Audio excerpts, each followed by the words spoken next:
We live in an unprecedented time. It is so cliche. It is a phrase that we have heard from myself and millions of others that are impacted by this current state of our world. COVID-19 pandemic has put a pause to the entire world. When will it pick back up again? When will we return to some sort of normalcy? That is the ultimate question that is facing the world currently. And facets of that normalcy are dedicated to sports returning. We've talked about it with the UFC, returning UFC 249 last Saturday. Another UFC event will take place this Wednesday behind closed doors, obviously. No sporting events will be had with a viewing public in the arena, baseball park, maybe even football field. Dare I say it? I hate to say it. But as the NBA and NHL season look as if they will not conclude anytime soon, the 2019-2020 season virtually up in smoke for both the NBA and the National Hockey League. The biggest question is what will happen with the Major League Baseball season. And today we got some breaking news. We got some news that I definitely want to unpack for you today on the Thomas Take Sports Podcast. And in case you guys are listening to this for the first time, my name is Ryan Thomas, and this is the Thomas Take Sports Podcast. I dive into all the biggest topics in the world of sports. And during these unprecedented times, it has been an unprecedented podcast coming your way continuously these last few weeks. So Jeff Passan of ESPN reported that the players themselves are not happy with the Major League Baseball 2020 season proposal that includes a 50-50 revenue split with the owners. And where the discussions go between the players and the owners, we've never seen anything like this. But putting my own spin on it, what really is the return to play proposal? For those of you that don't know it, I will lay out the terms of this return to play proposal and then give you my spin on this entire situation. So, in broad terms, there is a 50-50 split of revenue from the 2020 season, 82-game schedule instead of the standard 162. A mid-June, quote-unquote, spring training and an early July opening day, a 14-team postseason rather than the typical 10. Games played in home stadiums were allowed. Designated hitters in both the AL and NL, and games against only divisional and regional opponents, i.e. AL West teams, for example, play AL West and NL West teams. Expanded rosters from 26 to as many as 30 active players with a 20-man taxi squad of 20 minor league players and prospects. No fans in the stadiums to begin the season. And these are the only reported details of this proposal. Per Jeff Passan, there are certainly more details to the proposal, including vital ones regarding the health and safety. And I think the first thing that you have to take a look at is this 50-50 revenue split for the players. Players will take pay cuts under this 82-game season. Television contracts will definitely take a hit. They'll be fixed. I have heard things as far as a reported loss from the remaining games in the season will be the 80 games that will be lost due to this virus, if there is in fact an MLB season in excess of $3.25 billion. With a B, $3.25 billion. So whether there's a season, whether there isn't a season, either way, Major League Baseball will lose out big time.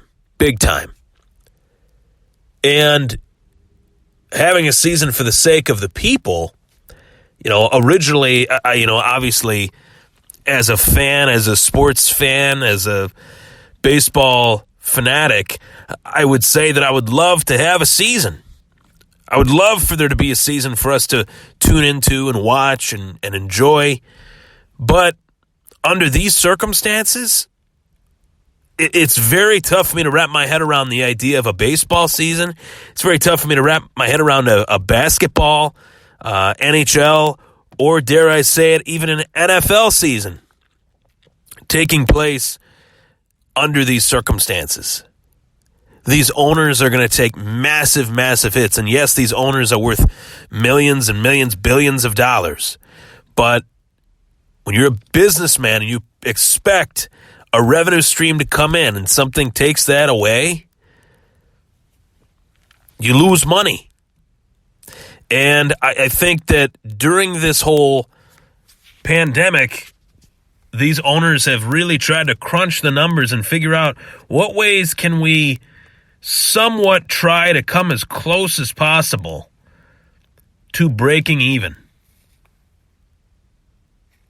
The math is just a mess as far as figuring this out. Forbes estimated that Major League Baseball's industry-wide revenues in 2019 were around $10.7 billion, and club sources have suggested the number was lower, but in that ballpark. Let's just say that it's around $7 billion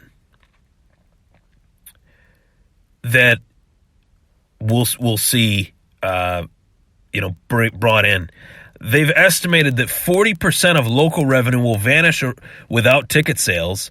That leaves $6.4 billion. Sources have also estimated that local television revenue is somewhere in the $2.2 billion to $2.5 billion range annually. Because the teams play half the games in 2020, if in fact they do, that is literally half the revenue. So another $1.2 billion will be cut. So that puts us down to $5.2 billion. National TV money is estimated at $1.7 billion a year.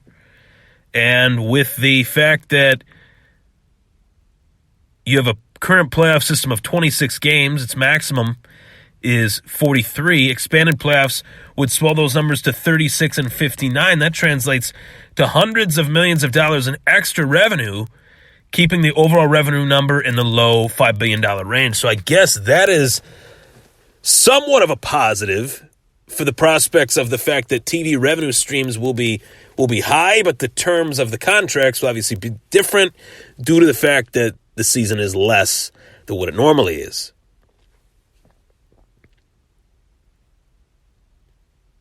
This is really tough for anyone to assume that this is the right thing to do for this season to carry on. And you look at this competitively and you say to yourself, from a competitive perspective, how could any team that plays, if they do play, let's just say they do play. Let's just say they play the 2020 MLB season. We got the Nationals and the Indians in the World Series, just hypothetically. Those are the first two teams that came to my mind. And the Cleveland Indians win the World Series. How could any team in this circumstance call themselves the champs with half a season played, with an expanded playoff featuring teams that don't belong in the playoffs? And you take into the fact that baseball is one of those sports that the structure, the layout of a season for baseball players is so pivotal. That has been thrown off and then some with all of this COVID-19 stuff taking place mid-spring training. These guys won't be nearly in as good a shape as they were for baseball season. I'm not talking cardiovascular-wise. I'm not talking about physically. I'm talking about as far as getting the at-bats in spring training to warm themselves up to the baseball diamond and really getting in rhythm. I think a lot of these guys, if there were to be a season, a lot of these guys will get hurt. It won't be pretty. And this is coming from a baseball guy. I want baseball. Obviously, I want all sports. I want life to go back to normal. This is not normal for anybody. There's no winner in this entire situation. Not one person is winning in this scenario. But at the same time, why put yourselves at higher risk before we beat this thing? Let's beat this thing and then get back to what we need to get back to. It's not worth the risk to me. We don't have an end date as far as when this stuff will actually be over. And if that's the case, why are we rushing this? Why are we pushing the envelope with the possibility of a July, August, September baseball season? It's very tough. Very tough. And you look at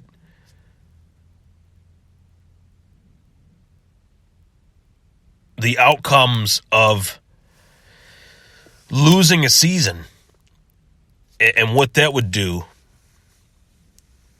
Multiple bankruptcies are possible, if not extremely likely, if they lose a season, prompting bailouts or forcing owners to sell. Franchise values, which have skyrocketed in recent years, will plummet because recovery from the financial hole created by a lost 2020 season could take years.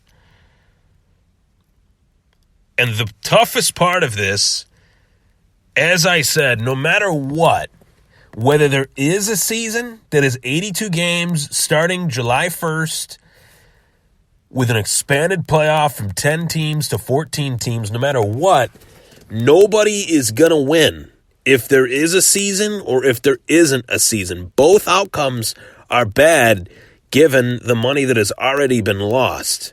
If there is a season, how much more salvageable is it for the owners? Not much. Billions and billions of dollars have already been lost and will continue to be lost from, let's just say, today until July 1st.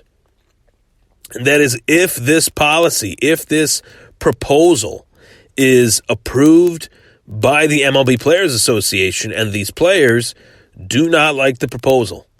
They do not like the proposal because they'll be required to take pay cuts.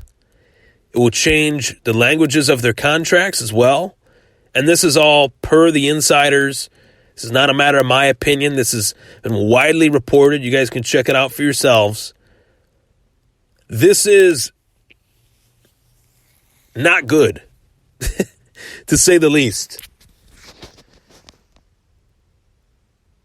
Owners tend to invest in these teams long term.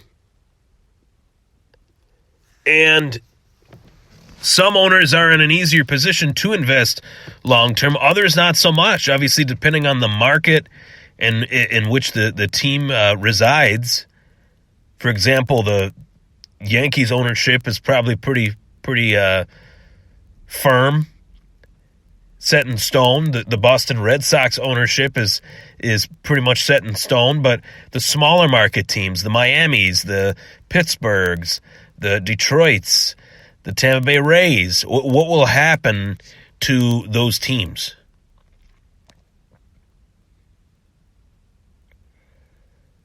Jeff Passan, he said, absolutely, they're the ones who actually have to go out and work during a pandemic, which is not to compare them to those who toil in hospitals or nursing homes or grocery stores, but it is to compare them to owners who certainly do not have to travel on planes, stay in hotels, or simply leave their homes. Owners can stay in their homes the entirety of this 82-game season, while the players have to put themselves out there to this virus. Sean Doolittle, closer for the Astros,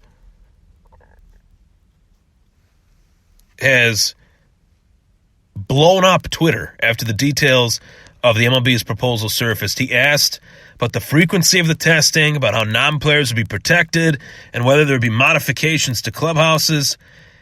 Any agreement, he said, needs, quote, a proactive health plan focused on prevention and reactive plan aimed at containment.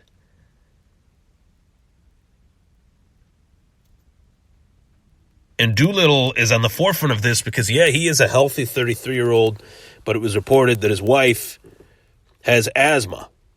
So he said we need to consider what level of risk we're willing to assume.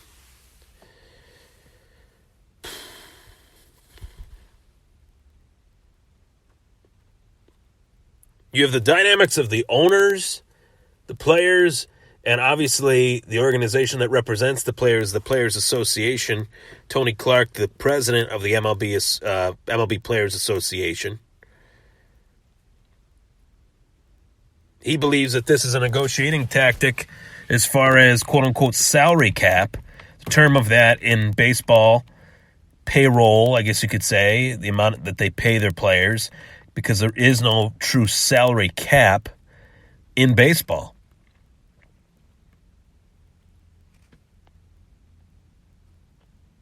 I look forward to seeing how this scenario plays itself out. I look forward to seeing what the heck happens. Because today's meeting was just the first as far as discussing a proposal, but this is not the end. And we have until July, let's just say mid-June, because that's when they want spring training to start. So we got a couple weeks here. It's May 12th. We got a couple weeks here to figure out what the hell this is going to look like. What is this going to look like? Oh, man. The clock is ticking, though. The owners approve it. The players do not.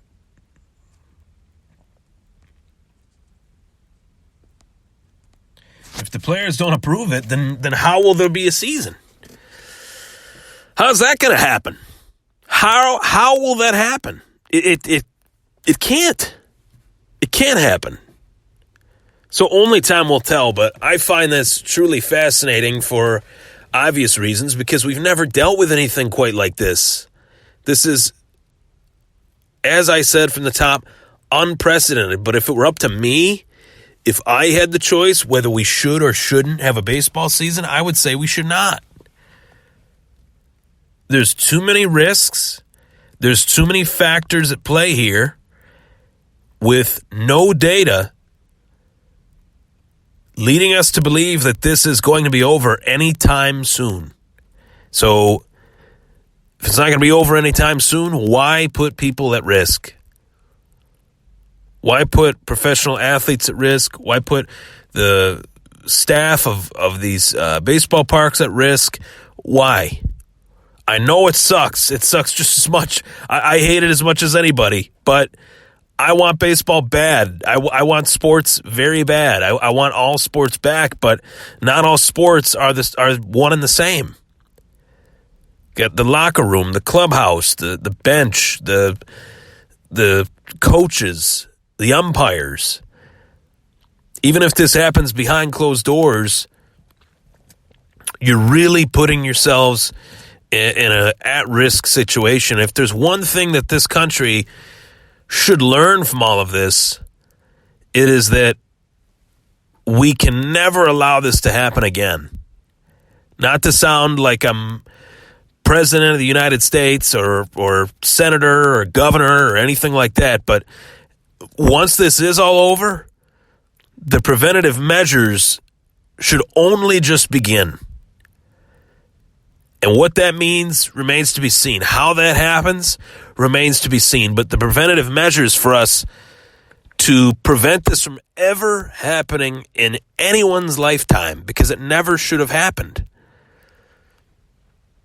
It should never happen again. Drastic measures have to be taken. Relationships have to be broken. Bonds have to be eradicated. And yes, somebody is responsible. Someone is always responsible. Things like this don't just happen. Something this catastrophic doesn't just happen. It's like a bolt of lightning. It comes from somewhere. This came from somewhere. Where and how and why and what made it happen, nobody really has a clear answer to that. It's been widely reported, but nobody has a clear-cut answer to that. And the reason we don't have a clear-cut answer to that is because there's multiple theories. Whenever there's multiple theories, there's seeds of doubt. When there's seeds of doubt, you never know the full conclusion of the truth. But what we do know is, let's lose. If we're going to lose, we're going to lose smart. We're not going to continue to shoot ourselves in the foot. We've lost way too many lives as it is. I love sports as much as anybody, but safety is what matters the most.